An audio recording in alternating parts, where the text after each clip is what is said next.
Hello, beautiful people. Today is 3rd of September. My name is Sahil and welcome to the newspaper analysis. Friends, today in GS Folder, we'll take the quote from the JF Kennedy, the former president of USA. He had said that mankind must put an end to war before war puts an end to mankind. Now guys, we can see that right now the world is undergoing a renewed round of confrontation. Even into the US and China confrontation onto the LAC, we can see that over and over period of time, the confrontation and antagonizations are increasing. So guys, right now, given into the times of pandemic, such particular thing holds great relevance. So in our GS paper number 2, as well as in our topic of essay, if a questions on peace or basically such kind of thing comes, you can utilize this particular quote. So that's it, friends, and now let's take the newspaper analysis. Now guys, first of all, let's take the overview of the entire newspaper first. Now here we can see that the question hour has been dropped from the Lok Sabha. So in this particular direction, the issues with respect to the GS2 as well as polity we'll see here. Then guys, here we can see that again government has banned 118 more apps. So in this particular direction, we will see the issues which are coming. Then guys, moving forward, the India-China issue is going on. Please don't read day by day developments in this particular development. Then guys, the regional news, they are entirely filled with the rising number of cases at every where the same thing has been mentioned, not important for our exam. Then guys, we come into the editorial page. Now here, the GST issue that is going on, the declining GST receipts as well as the economic condition which is going on, it has been mentioned. But guys, from last 3-4 days, every day we are reading this particular thing, and in that direction nothing new substance has been given. Now guys, this particular article talks about the permanent commission for the women. So in that particular direction, the entire coverage will be seeing here. This article talks about the release of Dr. Kafil Khan. So guys, the personalistic detail are not important for our exam. However, he was captured by applying the National Security Act 1980, and many a times this particular act has been levied by the government. However guys, such a thing is not good for the democratic ethos. However, article doesn't talks about that particular thing. Now this article here, it talks about the non-personal data. So in that particular direction, we'll see this thing. Then guys, this talks about the protests that are going into the Hong Kong and how they are reflective of the domestic issues. Guys, not actually important. Then this particular article talks about the women inheritance rights which has been given. Then guys, moving forward, now here we can see that the mission Karm Yogi has been mentioned for the civil servants reforms. Guys, very important article, and directly a question can come on this line. Then moving forward, here we can see that banks should not profit from the pandemic, it has been said, because the moratorium which was given just recently, now the banks have said that the interest which was not paid for this period, on that interest new interest will be levied. So such thing has been criticized. Then guys, here we can see that a deal was happened between the Adani group and the firm which employed the firm which has the Chinese track record. So the ownership of the Mundra port has been transferred. So this particular deal has came under the scanner. However, for paper it will not serve your purpose. Then guys, the showcase page, not important for our exam. Then guys, the world's page, the same China issue, US elections are going on. Now in business page, here we can see that the MEIA scheme has been capped. So we'll see that how it will be impacting our export sector. Then guys, the sports page, nothing important has been given here. So that's it. And now let's take the newspaper analysis in detail. Now friends, taking up the first news. So this particular news pertains to dropping of the question hour from the Lok Sabha. Now this particular topic becomes important for our GS paper number 2 as well as for the prelims polity section. Now, before going into this particular news, first of all, let's see the basics of the question hour. Now guys, India is a representative democracy where the responsible form of government has been envisaged, and therefore the government or the executive owes responsibility to the legislature or the parliament, and to seek their responsibility there are certain tools by which that accountability is seeked, and one of the important tool is the question hour. Now guys, according to the rules of procedures of both the houses, question hour has to be convened in every sitting. Now the standard practice is such that the first hour of the sitting is slated as the question hour. First of all guys, question R was not originally mentioned into the Constitution of India. It is an invention in this particular direction. Now guys, as we are talking about the question R, then there could be three types of question, that is the starred question, unstarred question and the short notice question. Now starred questions are those where the oral answer is to be given and supplementary question can be asked in return by the members. Then guys, there are the unstarred question where a member asks a question from the minister and the answer in writing has to be given, and since in writing it is coming, there is no scope to ask the supplementary question. Then there are the short notice questions. Now guys, the standard practice is such that 15 days of time is to be given to the minister so that he can prepare the answer. But many times there could be certain matters which are very urgent and such 15 days specific time window could not be given. So in that particular matter an exception is there, and such kind of questions are called as a short notice question where less than 10 days time is given. Now guys, one more important thing please keep in mind. Most of the places you might have read that into the question are the members raises the question from the ministers only, but that is not the case. The questions can also be asked from the private members, that is the people or the legislators who are not the minister. Into rule of procedure, rule number 40 of the Lok Sabha, it has been written that from the private members also can the question be asked.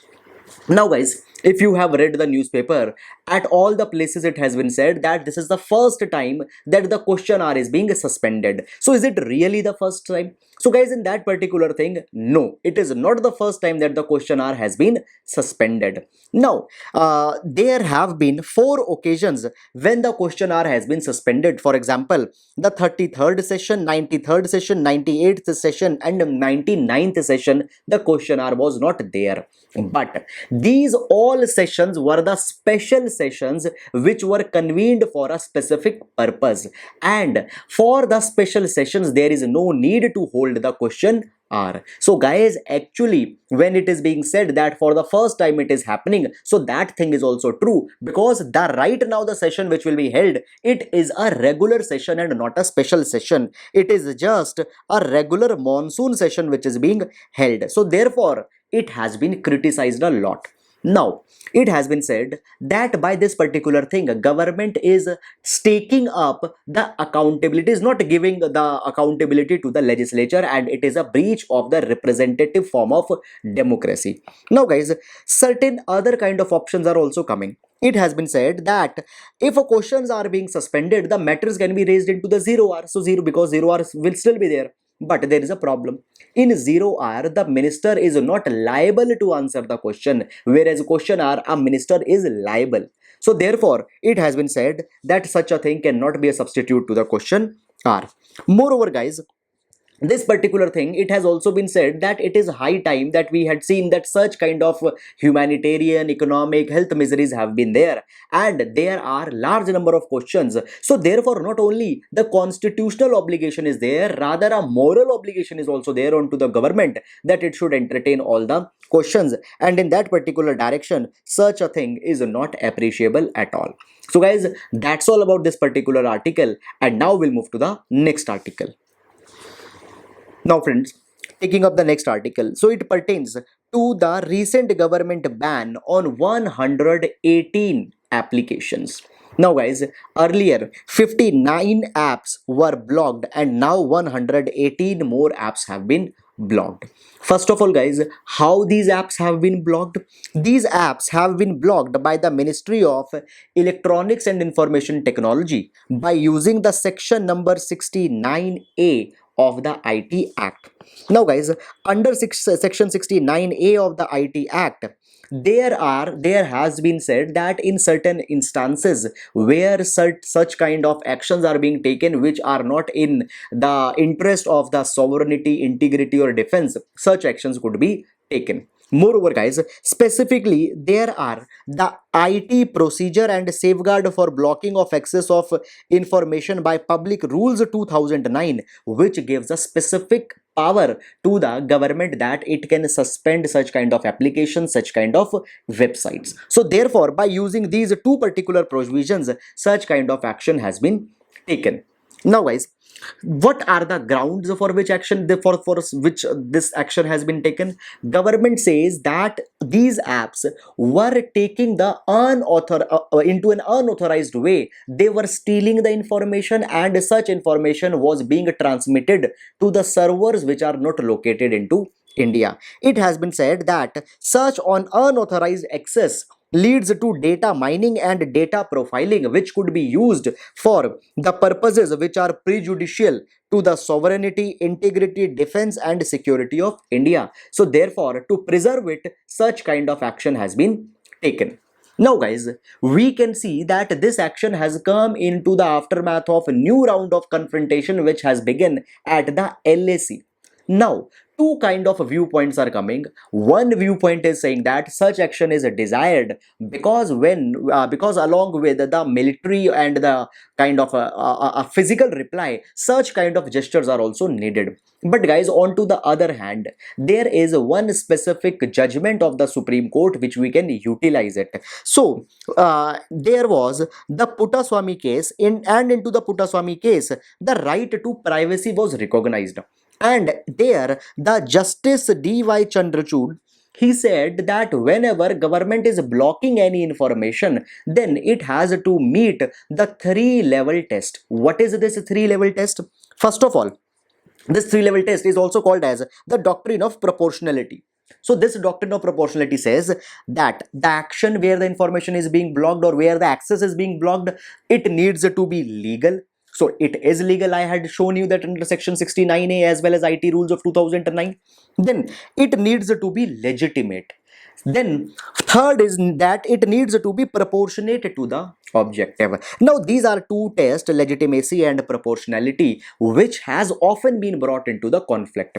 Now basically this thing has to be shown, but such things are subjective and they are dependent onto the perception, and you can't justify the perception onto the objective basis. So therefore on these two grounds, whenever such kind of action is taken, there are the criticisms of the government.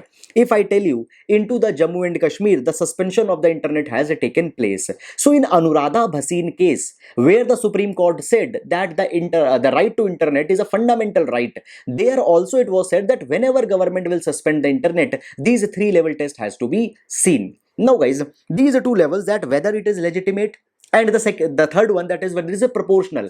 The benefit that will be coming by blocking, are those benefits more than the cost?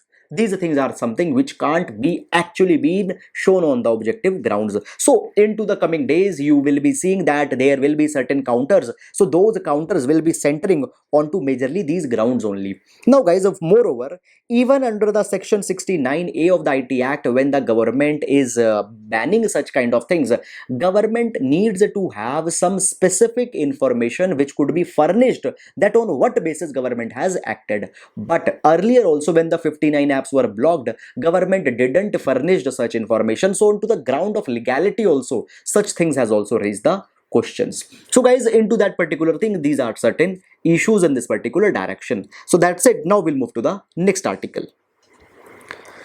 Now guys, we are into the editorial section, and this article talks about the equal opportunities that has been given to the women into the army by granting them the permanent commission. So on that particular thing, it has been asked. Now into the GS paper number 2, the women has been mentioned, and as we talk about equality, so this particular step is a symbolism of equality to the women at the workplaces. Now talking about this particular question, talking about this particular matter, first of all, I will give you the background.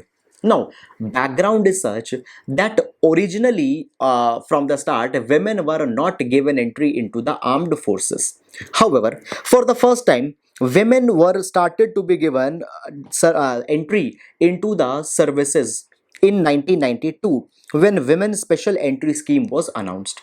It was said that women will be allowed to apply for the defense forces for a short service commission. That short service commission initially was of 5 years. So for 5 years they can serve, but not into the combat form. okay, not combat fronts. Then guys, slowly the system was more reformed, and in 2006 it was said that we are extending the length of the short service commission. For it was said that from 5 years it is being made to 10 years, but from 10 years also it can be extended to 14 years. So to keep the things simple, it was extended to the 14 years. Is it clear? Now guys, into the short service commission, women were given the entry. However, the male were also eligible, that they can also apply into the short service commission. But after the 14 years of service, the male has an option that they can switch to the permanent commission. Okay, but women were not given the permission that they can also switch to the permanent commission after their short service commission of 14 years has been completed. Moreover, guys, I had also told you that they were not allowed into the combat roles, fighting roles, into the commanding roles, they were also not allowed. So this particular thing raised a kind of an inequality, and because of this kind of inequality, this particular thing was a challenge into the Delhi High Court. It was said that the permanent commission should also be extended to the women. Now Delhi High Court ruled into the favor of this particular thing and directed that women should also be given this particular thing on par with the male. Now Indian Air Force started to give the permanent commission to the women, but the army didn't allow the permanent commission, and in fact they approached the Supreme Court. And when the matter went into the Supreme Court, now finally in 2020 February, the Supreme Court has given the final decision and had said that women has to be given the permanent commission. They can't be segregated. Moreover, it has also been said that not only permanent commission is to be given to the women, rather they should also be allowed into the combat roles. They should also even be allowed into the commanding positions.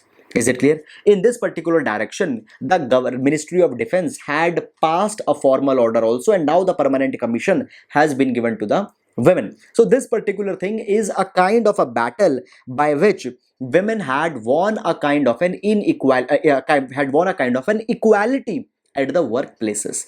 Now, what will be the consequences of this particular action? So guys, there could be a question on such line. So the consequences are varied. For example, number one, it has been said that now women don't need to look for an alternative career into their midlife. Earlier, after the 14 years, they have to look for an alternative career or some other kind of jobs, but that thing will be solved. Then guys, it has been said that it will also aid the women's right to seek the pension. Now earlier, if a person has completed minimum 20 years of service, only then he can apply to the pension. But as they were being retired at the 14 years of age, they were not eligible for the pensions, but now they can get the pensions also. Then guys, this particular thing has given the equality. Moreover, it has also basically changed a kind of a mindset which was prevailing, and such kind of mindsets have to be changed in order to bring the equality at the absolute terms. Then it has been said that there are large number of employee benefits which are given, but those employee benefits were not available to the women. For example, in service career courses are there. So for example, at the defense staff college, they can go for the courses. Such kind of courses were not available, so now they can take such courses and can seek to have a better career. Then guys, it will also mitigate the shortage of officers which is there into the Indian Army. So therefore, on all these grounds, these things are good, but there are still certain concerns. There is still a challenge which is remaining, and this is very important that you should understand. Now guys, it has been said that the permanent commission will be given to the women subject to the availability of vacancies. Now, this could be particularly utilized as an excuse to still not to give the jobs. Fine. So, it has been said that direct permanent commission has not been given. Okay, first they have to go to the short service commission, and after the completion of the short service commission, if into the permanent commission vacancy will be there, then it will be given. So guys, on this particular thing also, it now has to be seen that how it is implemented. So guys, this actually happens to be a monumental achievement for the women at the workplaces. So that's it, and now we'll move to the next news. Now guys, this particular article talks about the data privacy bill. Now, guys, if you remember, yesterday only I had discussed this data privacy. Now, first of all, if you haven't seen the yesterday's newspaper discussion, please see that thing, because this article will be corollary, or will be a basically kind of a compensation to that article. So, in a way, both of these articles are reinforcing each other. Now, what has happened? In this particular article, will be talking about the non-personal data again. Now, there could be two type of data. There could be the personal, non-personal. Non-personal is one which doesn't contains the sensitive information of one particular person. Now, Gopal Krishnan committee has been constituted, and the Gopal Krishnan committee had submitted their draft with respect to the non-personal data governance, and the committee had said that such data should be kept into the open platform. Everybody should be allowed to use such kind of data. So that thing we had seen yesterday also. This point is, this article is also giving some new points. It is saying that it is very good to keep the data open, non-personal data open. 5 reasons they have given. Reason number 1, it has been said that when the RTI Act of 2005 was passed, at that point of time, it was said that government will be providing the information which it is having by suo motu to all the people. It has been said that when government will share the information, the accountability of the government will come. So therefore, in that particular direction, sharing of the non-personal data with the people will be fulfilling the objectives of the RTI Act only. So therefore, it is good to share. Then next reason has been given that all the non-personal data that government has acquired, that thing has been done by using the taxpayers' money. So therefore, now it is also pertinent that such information should be shared with the taxpayers. They should also reap benefit from such information. Then guys, it has been said that if government will not share the non-personal data with the people or with the public or with the society, then society has to generate their own non-personal data. Okay, because see, data is everywhere. Without data, there can't be policies, there can't be governance, there can't be important developmental parameters being taken. Now, when society will generate that data, it will just the duplication of the efforts, which will not be saving any resources. Then guys, it has been said that if deliberately government will share the information or data, then it will enhance the confidence into the society for the government, and this particular thing is very good for the democracy. Is it clear?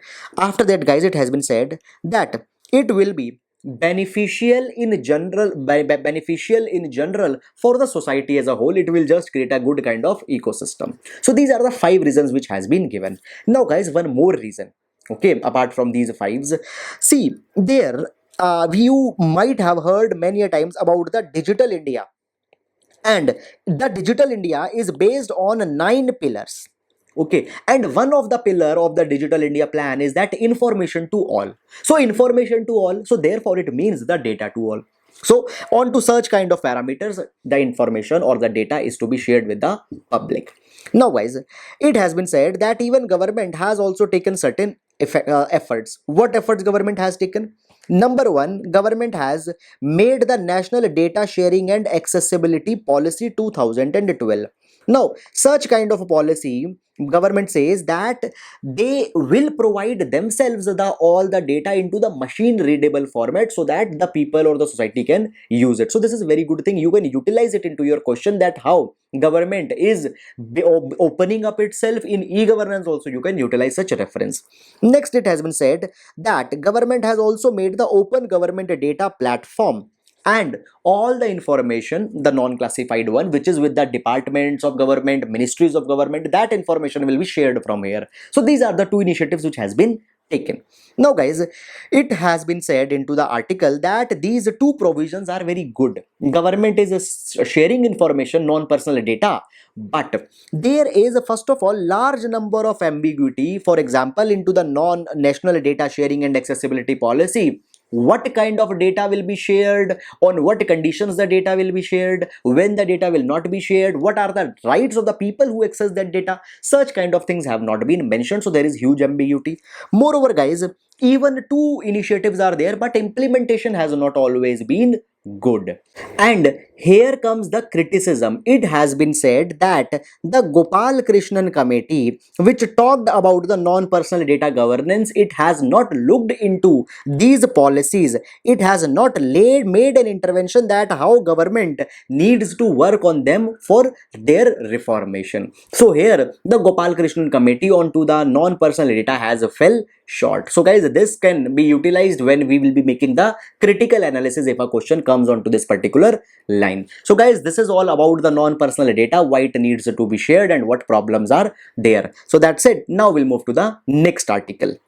Now guys, this particular article talks about the inheritance rights which has been given to the women. Just a few days back, Supreme Court had declared that the inheritance rights will also be given on from the retrospective basis from 2005, earlier from the 2005.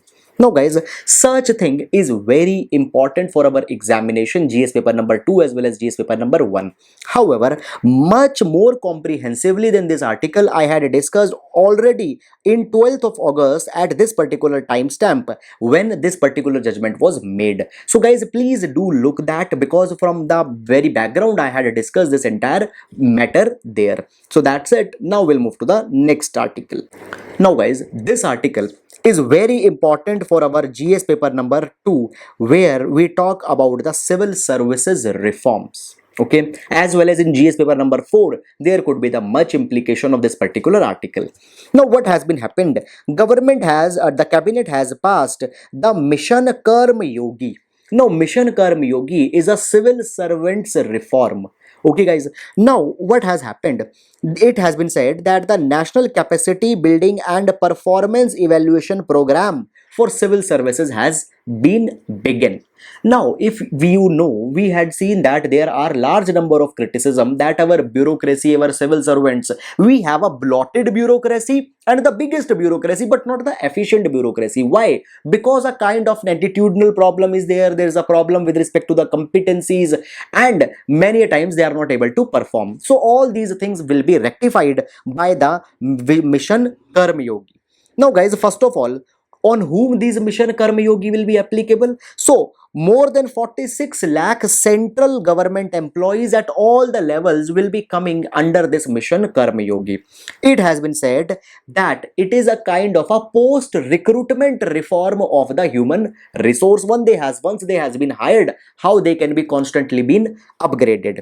Now under the Mission Karma Yogi, the role based approach will come against the rule based approach. Role based approach means that the officers will be given the work onto the basis of their competency rather than onto the rules which has been written. There will be much kind of flexibility, and onto the talents and capabilities the work will be allocated to the people or to the officers. The competency will be the primary factor. Then guys, it has been said that the domain knowledge, functional competency as well as behavioral competency of the officers will be enhanced throughout their tenure. Then guys, further it has been said that there will also be the framework for monitoring the officers whether they are actually going into the sync of the reforms that has been carried. And then finally it has also been said that there will be more kind of reforms. For example, once the civil servants have been selected, they will not be given the confirmation of the job. The job confirmation only will be given after their probation. Into the probation it will be checked whether they have all the skill sets aptitude for the service or not, and on to that particular basis only the job will be confirmed. Then guys, there will be the IGOT Karma Yogi digital platform. IGOT stands for the Indian Government Online Training. So this particular will be a digital dashboard which will be having the best practices around the world which had helped to bring the meaningful reforms into the civil services, and by using those best practices the civil servants will be their skills will be upgraded. So from time to time we will learn from the success stories also. Then guys, under this Mission Karma Yogi, two specific organizations will also be made. First is the Public Human Resource Council. Now, this body will be under the Prime Minister, and it will be the apex body to direct all the reforms into the civil services. And then there will be the Capacity Building Commission. Now, this Capacity Building Commission will keep a constant eye onto the reformed system, whether the system is being carried as it was reformed or not. Fine. So that particular kind of thing will be seen here. So guys, all the points which we had seen, that is the role based workplace, behavior competency, functional competency, after that the things such as the IGOT platform, all these points, please do utilize it into your GS paper number 2 as well as GS paper number 4. Now guys, the money has been allocated into this particular thing. Moreover, if you remember, just 2-3 days back we had also seen that the DPOT has issued a notification where they had now talked that they will be working on to the premature retirements. In this particular direction, rule number 56, rule number 48 and rule number 560 of the Civil Services Conduct Pension Rule 1972 has been changed. So just 2-3 days back we had seen that also. So that attachment, this attachment, please do utilize it. So that's all about this particular article, and now we'll move to the next article. Now guys, this particular article talks about a recent change that government has been made into the merchandise export from India scheme. It will be very important for our GS paper number 3. Now guys, you know that the export competitiveness of Indian goods is not that much good. Fine, our share into the world trade has been very less. And if I tell you, India decided to withdraw from the RCEP, the primary reason for that was that India will not gain anything because our exports are not of that quality that we can get any accessibility to their market. Rather, they would have got the accessibility of our own market, and it would have led to the problems for our indigenous manufacturers. Moreover, guys, if I tell you, in most of the preferential trade agreements, free trade agreements, India has not been a gainer because our exports are not good. See, there are 15 countries which were there into the RCEP. With the India, there would have been the 16 countries. In these 15 countries, with the 11, India is having a trade deficit. With the majority of the ASEAN members, we are having the trade deficit. Why? Because our exports are not good. So, the MEIS scheme, what it did, it said that all the exporters, whatever export they will be doing, government will give them the financial incentive. Now, how that financial incentive will be helpful? That financial incentive will actually be reducing the cost for the goods. For example, I am making a good for 100 rupees. Now, I will sell it for 110 rupees. But if government is giving me the incentive of 20 rupees, I can sell it at 90 rupees. So, my product will look competitive into the world market. So, that scheme was going on. Now government had said that for coming months from September to December, every exporter will be getting the maximum subsidy under the MEIS up to 2 crore rupees.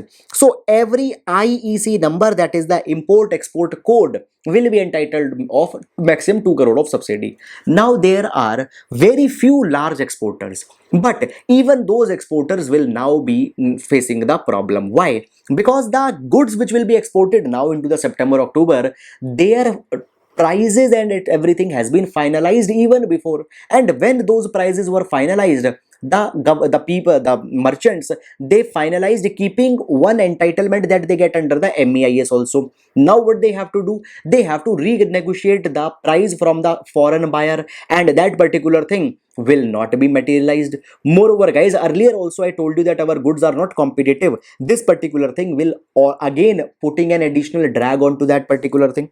So guys, it has been said that an impact onto the export competitiveness will be coming. Moreover, the personal losses will also be there to the exporters, and they will not be able to renegotiate.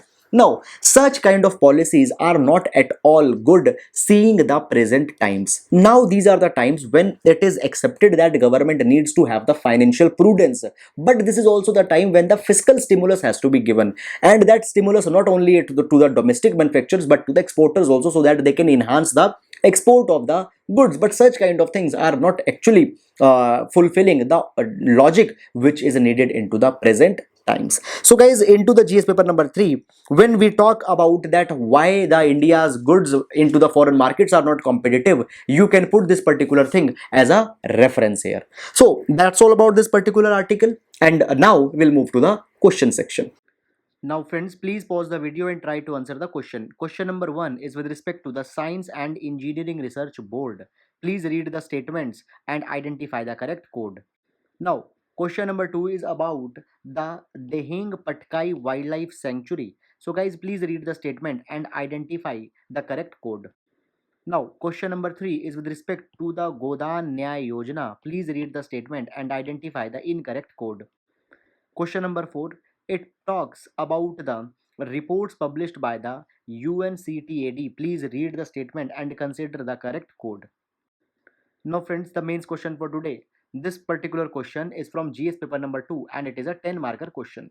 Question says that women has been given permanent commission is an indicative of renewed thinking as well as it holds great professional advantage for women officers. Comment.